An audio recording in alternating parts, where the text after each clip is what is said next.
కాశీ క్షేత్రంలో ఉన్న కాశీ క్షేత్రంలో కార్తీక పౌర్ణమి రోజు భక్తులందరూ స్నానాలు చేస్తున్నారు. ఆ తర్వాత ఇక్కడ హోమాలు జరుగుతున్నాయి, అదేవిధంగా బోట్ షికార్లు జరుగుతున్నాయి అని మనం ఇక్కడ చూడొచ్చు. గంగానది బోట్లు అనేది చూడొచ్చు. ఆ గంగానది ఒడ్డు అవతల ఒడ్డులో ఒంటెలు కూడా అక్కడ ఒంటెల మీద షికార్లు చేస్తున్నారు. అవతల ఒడ్డు అన్ని చూడొచ్చు. ఇదే విధంగా ఇదంతా కేదార్నాథ్ ఘాట్. అక్కడ హరిశ్చంద్ర ఘాట్ కనబడుతుంది. హరిశ్చంద్ర ఘాట్లో శవాలు కాలుస్తూ ఉంటారు. అక్కడ మా పొగ కనబడుతుంది. అక్కడ హరిశ్చంద్ర ఘాట్లో ఈ యొక్క చనిపోయిన వాళ్ళను అక్కడ కాలుస్తూ ఉన్నారు. ఆ తర్వాత చాలా ఘాట్లు ఉన్నాయి, మొత్తం 64 ఘాట్లు. 64 ఘాట్లలో ఇప్పుడు మనం ప్రజెంట్ కేదార్నాథ్ ఘాట్లో ఉన్నాం. ఈరోజు కార్తీక పౌర్ణమి. బోట్స్ అన్నీ నిలబెట్టారు. బోట్స్లో అందరూ బోట్ షికార్లు చేస్తున్నారు. అదేవిధంగా పిండ ప్రదానాలు చేస్తున్నారు. సాయంత్రము గంగా హారతి ఉంది. గంగా హారతికి దానికి సంబంధించిన ఏర్పాట్లన్నీ చేస్తున్నారు. గంగా హారతికి బోట్ షికార్లు జరుగుతున్నాయి. అదేవిధంగా స్నానాలు చేసేవారని చేస్తున్నారు. ఇది కేదారేశ్వరి టెంపుల్. ఈ కేదారేశ్వరి టెంపుల్ దగ్గర మనం ఉన్నాము. ఈ యొక్క కేదారేశ్వరి టెంపుల్ మనం ఇక్కడ చూడవచ్చు. ఈ కేదారేశ్వరి టెంపుల్లో అందరూ మనం ఇక్కడే కేదారేశ్వరి టెంపుల్ దగ్గర కూర్చొని ఉన్నాము. దాంతో గంగా హారతి జరుగుతూనే ఉంది. మధ్యాహ్నం 12 గంటలైంది. ఈ సమయంలో మనము ఈ బోట్ షికార్లన్నీ చూడవచ్చు. అదేవిధంగా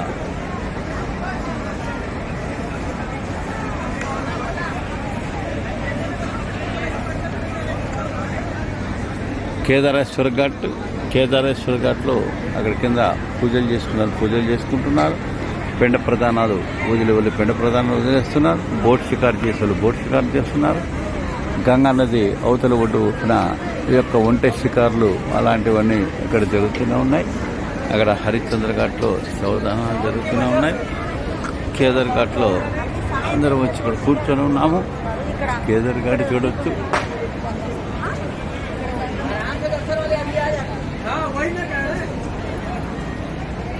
ఇది గంగమ్మ తల్లిని కూడా మనం చూసుకోవచ్చు. ఓం నమః శివాయ.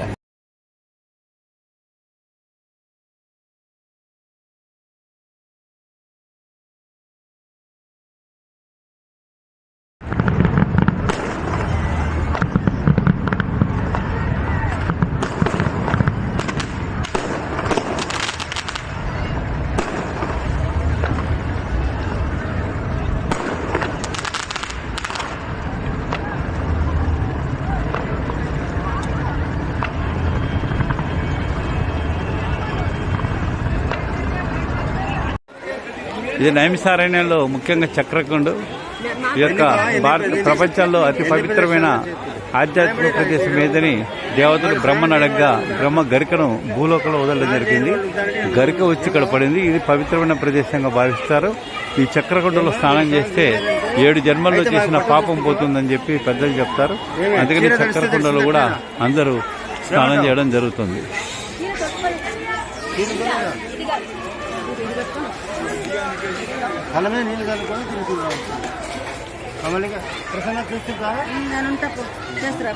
स्नान का संकल्प होता है.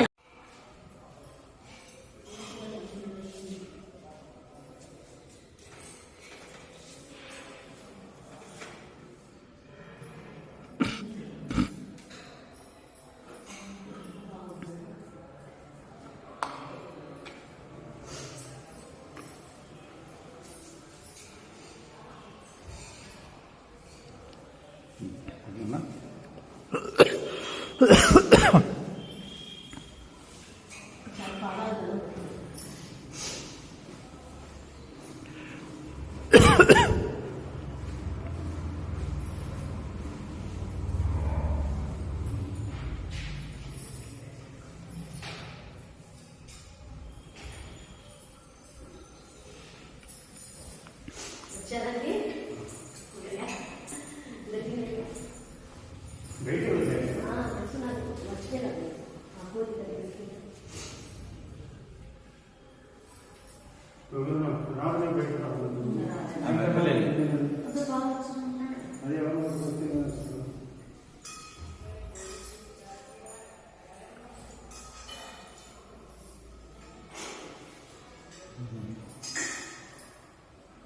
లోపలికి వెళ్ళి కాదా నమస్కారం చేసుకున్నప్పుడు లోపలికి వెళ్ళచ్చు చెప్పింది లోపలికి వెళ్ళి అన్నీ ఇక్కడ పెట్టినారు. ఓం నమ శివాయ. నైమిషారణ్యము మనకు తెలుసు, మన భారతదేశంలోని అతి ప్రాచీనమైనది. మహా పురాణాలు, అష్టాదశ పురాణాలు, ఇతిహాసాలు, మునులు, వ్యాస మహర్షి అందరూ కూడా తపస్సు చేసి అన్ని పురాణాలు రచించిన ప్రదేశం.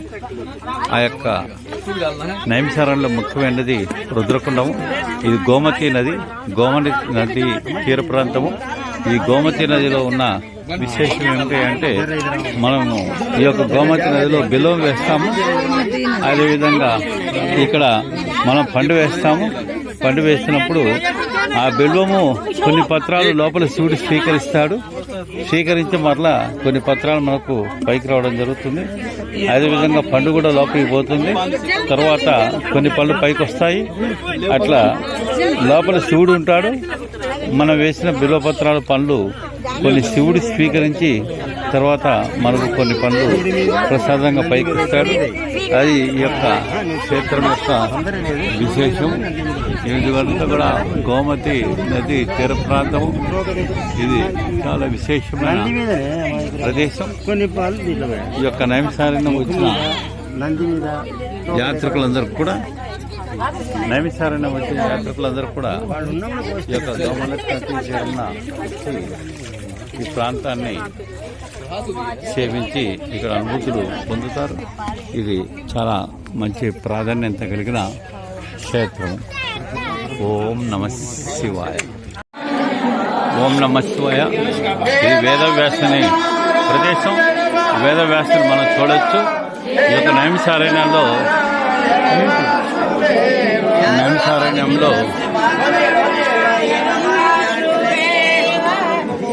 నైమిషారణ్యంలో వేదవ్యాసులు పురాణాలు, అష్టాదశ పురాణాలు అన్నీ కూడా ఇక్కడే శుక మహర్షి, కనక సునక మహామనులు అందరూ కూడా తపస్సు చేసుకున్న ప్రదేశం. పురాణాలు కూడా అన్నీ కూడా వ్రాసిన ప్రదేశం ఇది. ఇదే వేదవ్యాసుని యొక్క ప్రదేశం. ఈ యొక్క మహాభారత కాలం నుంచి కూడా ఇక్కడ మహావృక్షం ఉంది. ఇది కనీసం 5,000 సంవత్సరాలు. ఈ మహావృక్షం యొక్క వయసు 5 లక్షల సంవత్సరాలుగా చెప్పబడుతుంది. దీని వయసు 5 లక్షలు కాదు, 5,000 సంవత్సరాలు అని చెప్పి ఇక్కడ మహాత్ములు తెలియజేస్తున్నారు. అదేవిధంగా ఇక్కడ వేదవ్యాసం యొక్క హోమగుండం ఉంది. ఇది హోమం లోపల వేదవ్యాసం హోమగుండం. ఇక్కడ నిరంతరం కూడా ఈ హోమము వెలుగుతూనే ఉంటుంది. కాబట్టి ఈ నైమిషారణ్యంలో వేదవ్యాసులు, మహర్షులు అందరూ కూడా ఈ యొక్క సద్గ్రంథాలు పారాయణం చేసి ప్రవచనం చేసి చేసిన ప్రదేశం ఈ యొక్క ప్రాంతము. ఇది హోమగుండం, యజ్ఞగుండం అన్ని ఇక్కడ మనము చూడవచ్చు. ఓం నమ శివాయ.